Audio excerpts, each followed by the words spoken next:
Sasa tumerudi hapa tena kwa sababu ya ile mipango ambaye tulikuwa tumepanga. Tulikuja hapa na tukakubaliana ya kwamba mtatupatia kura na mkasema mtatupatia. Si tulikubaliana namna hiyo? Na si mnaona ni mimi rais? Ni nyinyi mlitupatia. Si tulikuja hapa tukasema bottom up. Bottom up. Ni nyinyi hamukuelewa vile tulikuwa tunamaanisha. Tulimaanisha namna hii, tutatoa vitu kwa bei ya chini tupeleke kwa bei ya juu.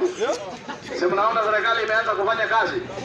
Na hawa vijana ya bodaboda tukasema tutasaidia hao. Si mnaona vile ni wengi? Si mnaona vile wanaanguka kwa barabara hovyo hovyo? Tukaona tupandishe mafuta ndio wawache hiyo biashara, watafute kazi nyingine.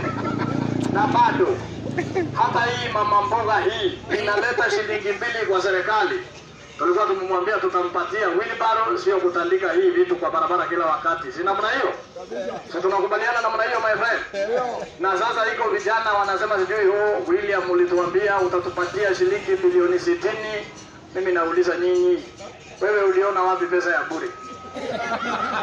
My friend, hata hiyo kazi kwa vijana hakuna kitu kama hiyo. Hii kazi mtaani, mwende mkatafute mjengo. Si sawa sawa? Tunakubaliana namna hiyo? Si hata unga ikifika shilingi 500, si Mungu iko?